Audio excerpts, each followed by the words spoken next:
नमस्कार, आर्या न्यूज में आप सभी का स्वागत है। मैं हूं आपके साथ प्रियंका तिवारी। खबरों को विस्तार से जानेंगे। खबर बुलंदशहर से है, जहां हापुड़ में वकीलों पर हुए लाठी चार्ज पर यूपी बार काउंसिल अध्यक्ष शिव कुमार गौड़ का बयान सामने आया। उन्होंने कहा कि दोषी पुलिसकर्मियों पर एफआईआर नहीं हुई तो ये लड़ाई लंबी चलेगी और न्याय होने तक यूपी की अदालतों में कामकाज ठप रहेगा।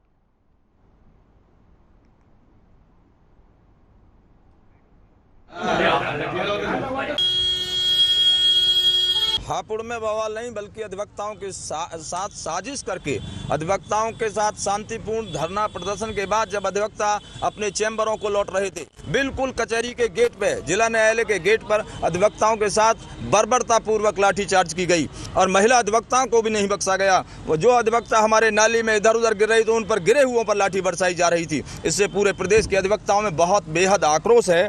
इसको लेकर हमने एक बैठक रात वर्चुअल बैठक की और उसमें ये निर्णय हमारा बार काउंसिल ने लिया कि अधिवक्ता आज पूरे प्रदेश में अधिवक्ता हड़ताल करेंगे, हर न्यायालय में हड़ताल करेंगे और कार्य से विरत रहेंगे। और लाठीचार्ज की हम घोर निंदा, कठोर शब्दों में निंदा करते हैं।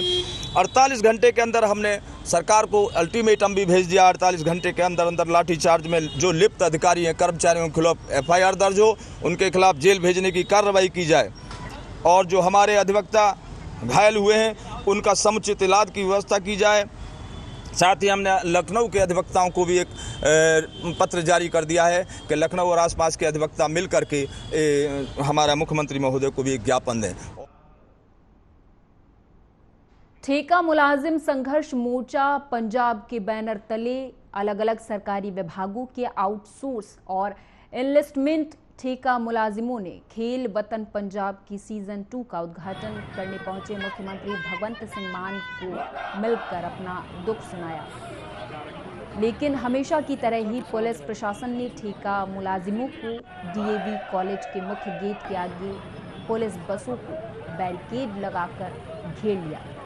इस समय मौजूद मोर्चा के सूबा नेताओं में से एक जगरूप सिंह ने कहा कि पंजाब की आम आदमी पार्टी सरकार भी पहले की तरह सरकारों की तरह आउटसोर्स और एनलिस्टमेंट ठेका मुलाजिमों को पक्का करने के लिए सब कमेटियों का गठन करके बस समय गुजार रही है।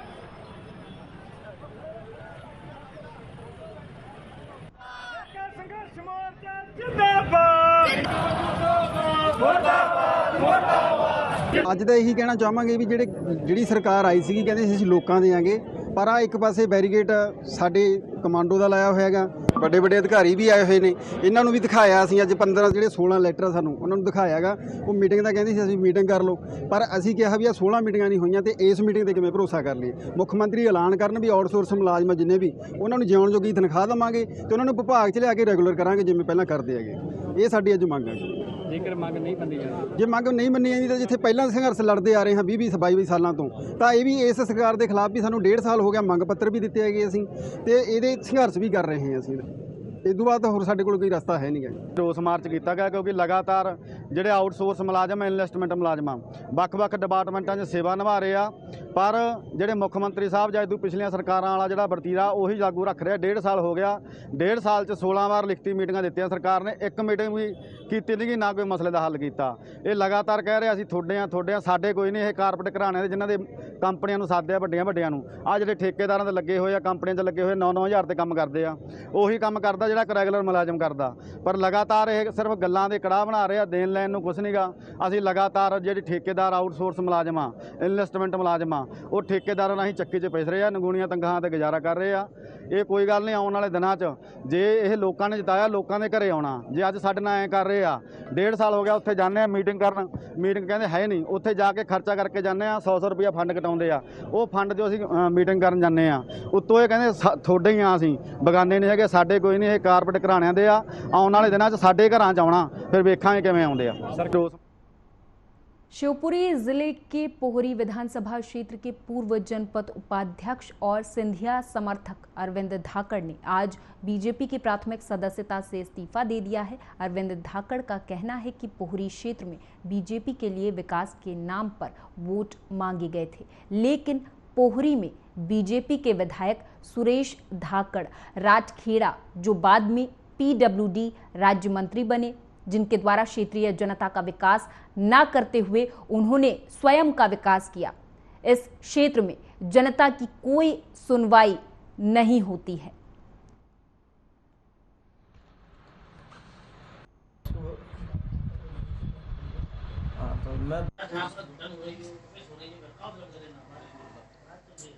देखो, सिंधिया जी के साथ भारतीय जनता पार्टी में हम चले गए थे, लेकिन उस समय हमें लगा कि बताते हैं कि डबल इंजन की सरकार है।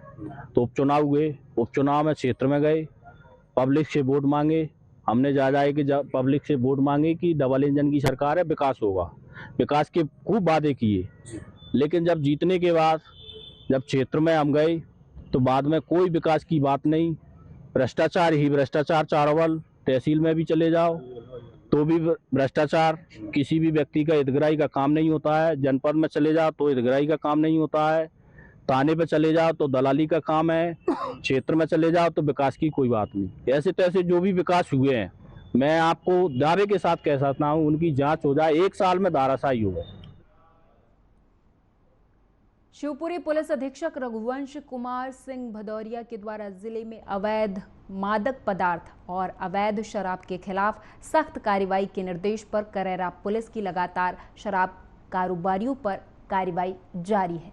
इसी कड़ी में करेरा पुलिस को मुखबिर से सूचना मिली कि एक लड़का अपनी हीरो स्प्लेंडर मोटरसाइकिल पर अवैध शराब से भरी प्लास्टिक की 2 कैनों को लेकर हाईवे की तरफ जा रहा है। मुखबिर की सूचना के आधार पर करेरा थाना प्रभारी सुरेश शर्मा ने लड़के को पकड़कर दोनों कैनों को चेक किया तो दोनों कैनों में 60 लीटर हाथ भट्टी की बनी कच्ची शराब बरामद हुई, जिसकी कुल कीमत 25,000 रुपए बताई गई है।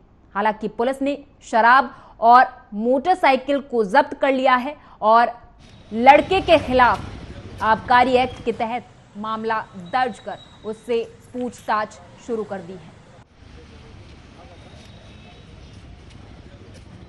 कल रात्रि को मुखबिर द्वारा सूचना प्राप्त हुई कि एक अपचारी बालक कस्बा करेरा से शराब लेकर हाईवे तरफ जाने वाला है। उक्त सूचना की तस्दीक के हाईवे पर चेकिंग लगाई गई तो एक अपचारी आरोपी अपने हीरो मोटरसाइकिल पर 2 कैन लटकाए हुए था, जिसको खेल कर देखा तो उसमें करीब 60 लीटर कच्ची देसी हाथ भट्टी की शराब मिली थी।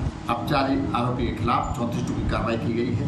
पूर्व में भी आरोपी को NDPC के तहत गिरफ्तार किया गया था। अभी जेल से निकल के बाहर आया है और आते ही उसने पुनः अपराध प्रारंभ कर दिया। पन्ना में रविवार को हाट बाजार में कई सब्जी की दुकानों में एसिड डालकर आलूओं की धुलाई करते हुए दुकान संचालक दिखे, जिसे कैमरे में कैद कर लिया गया। आलूओं को साफ सुंदर बनाने और जल्द बिक्री के चक्कर में कई दुकानदार इसे जहर देकर परोस रहे हैं। इसको लेकर आलू विक्रेताओं से जब बात की गई तो उन्होंने बताया कि यह हानिकारक होता है, पर आलू साफ और चमकदार हो जाता है, जिससे जल्द आलूओं की बिक्री हो जाती है।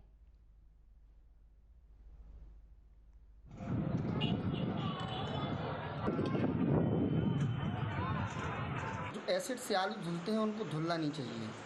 वो लीवर के लिए, शरीर के लिए कुल बीमारियों को शरीर में उपलब्धियां पैदा करते हैं और मिट्टी को काटने का काम करता है एसिड, लेकिन एसिड से धुलना नहीं चाहिए। आलू धोने का काम तो लोगों को घरों में करना चाहिए। इसमें प्रभाव क्या पड़ेगा, प्रशासन देखता ही नहीं है। प्रशासन की जिम्मेदारी है कि ये एसिड से ना धुले।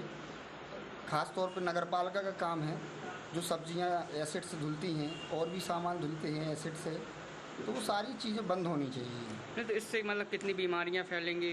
बीमारियां फैलेंगी, इसमें लीवर के लिए बहुत ज़्यादा फ़र्क पड़ता है एसिड से धोना।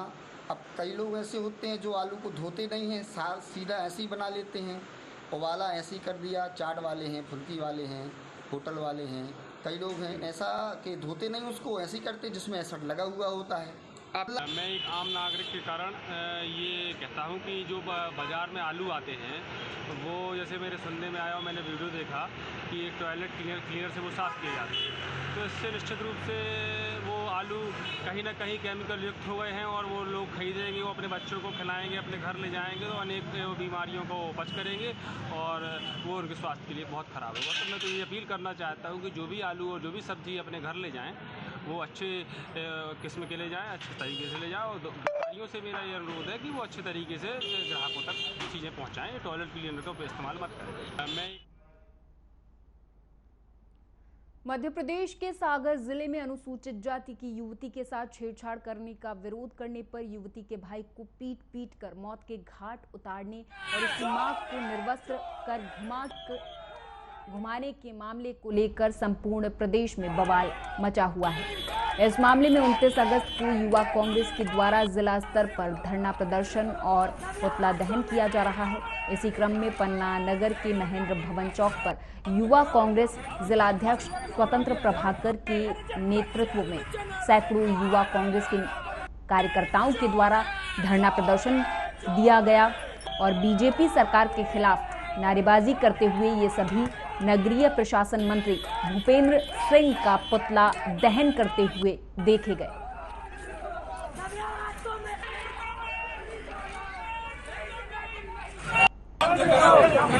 आज भूपेंद्र सिंह के क्षेत्र में एक दलित व्यक्ति जितेंद्र हरिवार की बहन को छेड़ा गया, जिसके फलस्वरूप वो उन लोगों से बात करने गया जिनने उनकी बहन को छेड़ा था, तो उसकी पीट कर हत्या कर दी गई और उनकी मां को नग्न अवस्था में वहां पर छोड़ दिया गया, जिसके परिणाम स्वरूप आज यूथ कांग्रेस ने एक दलित व्यक्ति के लिए जिनके लिए पूरा शासन प्रशासन ये झूठा आश्वासन देती है भारतीय जनता पार्टी, हम लोग उनके लिए साथ खड़े हैं और लगातार उनके साथ खड़े रहेंगे। अगर उनके ऊपर कार्रवाई नहीं हुई तो भूपेंद्र सिंह को इस्तीफा देना पड़ेगा, हम मुख्यमंत्री जी का आवास घेरेंगे और लगातार उनके पुतले फूके जाएंगे।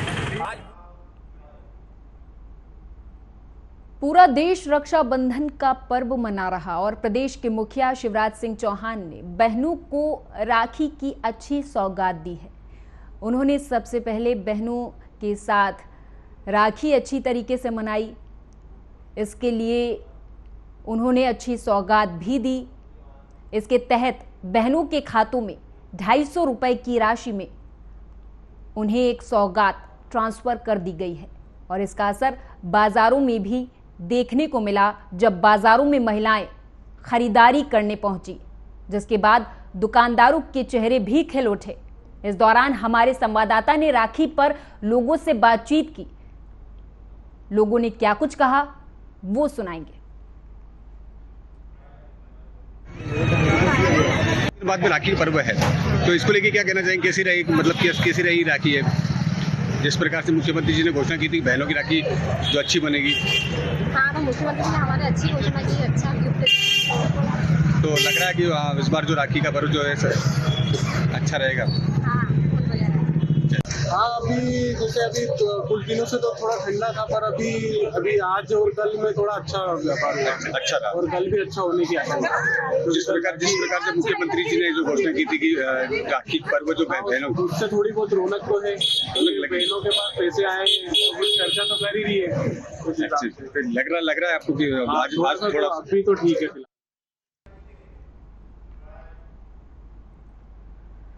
मध्य प्रदेश पर्यटन बोर्ड की सहयोगी आधार संस्था के द्वारा कलेक्ट्रेट सभा कक्ष में महिलाओं के लिए सुरक्षित पर्यटन स्थल परियोजना के संबंध में जिला स्तरीय कार्यशाला का आयोजन किया गया था। कार्यशाला में जिले के महत्वपूर्ण पर्यटन स्थलों में सुरक्षा सहित मूलभूत सुविधाओं की उपलब्धता के संबंध में चर्चा की गई। इस मौके पर कलेक्टर हरजिंदर सिंह ने कहा कि किसी भी पर्यटन स्थल के विकास, विस्तार और पहचान के लिए उसकी ब्रांडिंग, समुचित व्यवस्थाएं और सुरक्षा के साथ बेहतर कनेक्टिविटी भी उसके लिए जरूरी है। नेशनल पार्क्स हैं तो देश को देखेंगे तो केरला ने टूरिज्म को लेके फ्लोरा और फौना है, हमारे पास जो वन जीव है, हमारे पास आज डिस्ट्रिक्ट लेवल वर्कशॉप थी जिसमें कलेक्टर पन्ना के द्वारा अध्यक्षता में इस बैठक का आयोजन किया गया और इस बैठक का उद्देश्य था कि महिला हेतु सुरक्षित पर्यटन परियोजना कार्यक्रम जो चल रहा है मध्य प्रदेश टूरिज्म बोर्ड और आधार संस्था के सहयोग से उसमें ज्यादा से ज्यादा पन्ना के पर्यटन में काम किया जाए, साथ ही महिलाएं और बालिकाएं इस पर्यटन क्षेत्र में आगे आएं और रोजगार से जुड़ें। इसके साथ साथ उनके काम को लेके, उनके रोजगार को लेके और महिलाएं कैसे इस क्षेत्र में काम करेंगी, पन्ना का पर्यटन कैसे बढ़ेगा, बहुत सारी चीजों पे बातचीत हुई। आगे इस पर भी बातचीत हुई कि बृहस्पति कुंड और अन्य जो जगह हैं पन्ना की जो बहुत ही खूबसूरत है उनको कैसे आगे बढ़ाया जाए। मध्य प्रदेश में होने वाले विधानसभा चुनाव के पहले रक्षाबंधन पर्व की धूम देखने को मिल रही है। सीएम शिवराज सिंह चौहान ने रक्षाबंधन से पहले प्रदेश की बहनों को कई सौगातों से नवाजा है, जिसको लेकर कांग्रेस ने सवाल खड़े कर दिए हैं। प्रदेश कांग्रेस कार्यालय में महिला कांग्रेस ने अनोखे अंदाज में पत्रकार वार्ता कर सीएम शिवराज को खूब खरी खोटी सुनाई है।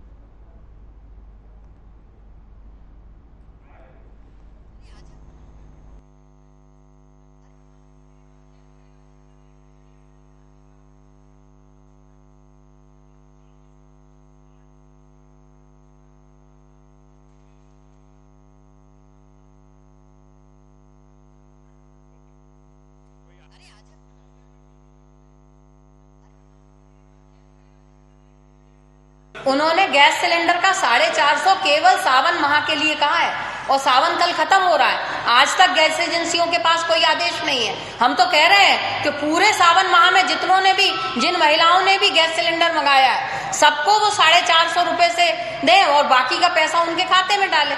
और इसके साथ ही पिछले 18 साल से जो वो वसूल कर रहे हैं महिलाओं से गैस सिलेंडर की कीमतों के माध्यम से वो पैसा भी मुख्यमंत्री को वापस करना चाहिए, सारी बहनों के अकाउंट में डालना चाहिए, क्योंकि उनकी ये जो अवैध वसूली चल रही है अब चुनाव के नजदीक आते उन्हें बहनों की याद आने लगी है और बहनें इस बात को अच्छे से समझ रही हैं। इसीलिए अब उन्हें सार्वजनिक तौर से बहनों से माफी मांगनी चाहिए। इधर उत्तर प्रदेश के मुख्यमंत्री योगी आदित्यनाथ दतिया पहुंचे, जहां उन्होंने मां पीतांबरा पीठ पर विशेष पूजा अर्चना की। उसके बाद माई के दर्शन के अलावा वनखंडेश्वर महादेव पर जलाभिषेक भी किया। सीएम योगी मां पीतांबरा के दर्शन के बाद दतिया से लखनऊ के लिए हेलीकॉप्टर से रवाना हुए।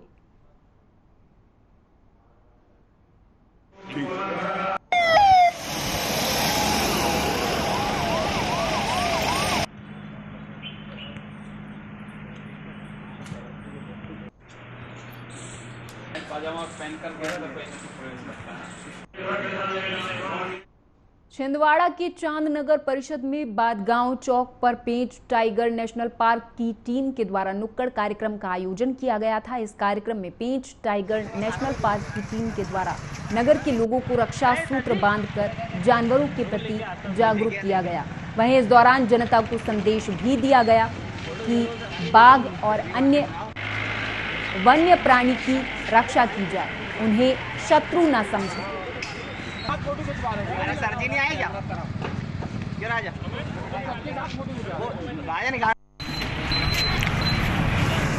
आज हम नुक्कड़ कार्यक्रम करके हमारा ये उद्देश्य है कि हम वन्य जीवों का संरक्षण करें, टाइगर का हम संरक्षण करें, उनकी रक्षा कर सकें और बचाव करें, ये सबको हम बताना चाहते हैं। तो ये आज हमारा राखी का मेन उद्देश्य था। हम लोग आए हैं पेंच टाइगर सिवनी की तरफ से। जैसे आज रक्षाबंधन का पावन पर्व है, जिस तरह बहनें अपने भाइयों को राखी बांध कर शपथ दिलवाती है कि भाई मेरी रक्षा करेंगे, उसी तरह से जो बाघ है हमारे राष्ट्रीय पशु, पेंच टाइगर हमारी योजना है कि जैसे बहनें शपथ दिलवाती भाइयों को, तो हम लोग भी आम जनता को, पब्लिक को घरों घर जाके इको विकास समितियों में, चांद में, जगह जगह ये कार्यक्रम हर जगह हो रहा है। पेंच टाइगर में सिवनी में, छिंदवाड़ा में, हमारे पेंच टाइगर में जहाँ जहाँ बफर क्षेत्र है सभी जगह कार्यक्रम चल रहा है कि भाइयों को, लोगों को, बहनों को, बच्चों को, सभी को राखी बांध के बाघ रूपी ये बताना है कि हमको जंगल की रक्षा करना है, जंगल की रक्षा करना है, बाघ की रक्षा करना है, वन्य प्राणियों की रक्षा करना है, क्योंकि पर्यावरण है, जंगल है, बाघ है।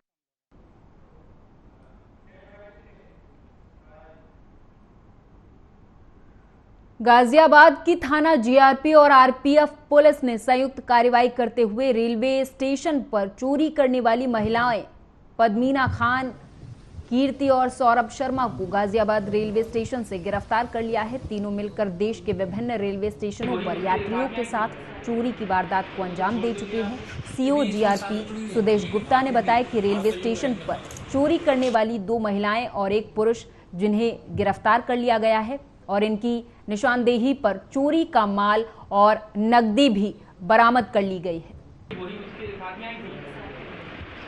छोड़ दोगे आप?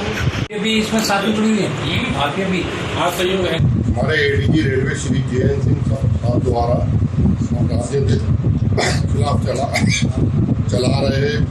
चल रहे अभियान के अंतर्गत हमारे SSP श्री आशुतोष शुक्ला के निर्देशन में आज उस समय बड़ी सफलता मिली जब निरीक्षक श्री अनुज मलिक को मुखबिर के द्वारा सूचना मिली कि कुछ महिलाएं अपने बच्चे और पति को लेकर महिलाओं के पर्स से चोरियां कर रही हैं। एक कंपनी कमांडर थे मिस्टर रविंदर सिंह, उनकी दिनांक 16 को शताब्दी से उनकी पत्नी के पर्स से सोना ज्वेलरी चोरी कर लिया गया था। उसकी CCTV फुटेज में हमें इन महिलाओं की फोटो मिली, तभी से हमने अपने मुखबिर मामूल कर दिए गए थे। आज सुबह ये लोग तीनों नए माल के पकड़े गए हैं। इनसे करीब 5 लाख का माल बरामद हुआ है। ये भी इसमें साथ में जुड़ी है।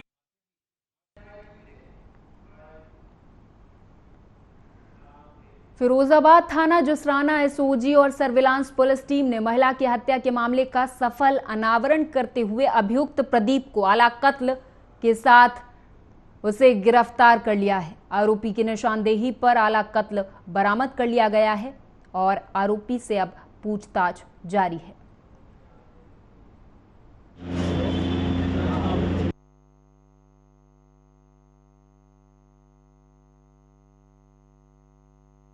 एक लड़का प्रदीप पुत्र ब्रजेश गांव डिवाइची थाना सिकोहाबाद का रहने वाला है जी।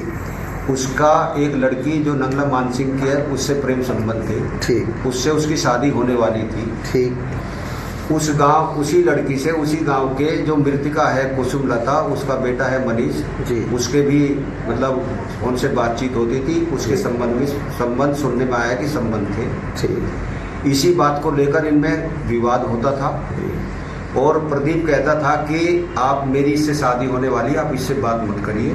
परंतु मनीष बात करने से नहीं मान रहा था, बल्कि मनीष फोन पर जो इनकी बात होती थी बड़ी उल्टी सीधी यानी कि असहनीय गाली इसको दे रहा था। तो इसी बात से आक्रोशित होकर जो ये कुसुमलता मृतिका है ये आंगनबाड़ी कार्यकर्ती नंगला केकन में है।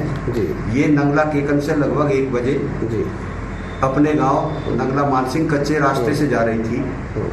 तो प्रदीप पहले से ही गांव नंगला केकन के पास में चेरी के खेत पर हाथ लगाए बैठा था। जैसे ही कुसुमलता वहां से गुजरी तो उसने उसको खींचकर मतलब चेरी के खेत की तरफ ले गया और छुरी से वार करता रहा और जब तक वो मृत नहीं हो गई तो उसको छुरी से वार किया उसने। इधर मुरादाबाद में आवासीय परिसर में संचालित हो रहा होम्योपैथिक क्लिनिक रिसर्च सेंटर अस्पताल मोनी सैनी नाम की महिला इसमें डेंगू का इलाज कराने आई थी, लेकिन इलाज के दौरान महिला ने दम तोड़ दिया। वहीं महिला की मौत के बाद परिजनों ने डॉक्टरों पर इलाज में लापरवाही बरतने का आरोप लगाया और अस्पताल में जमकर तोड़फोड़ कर दी।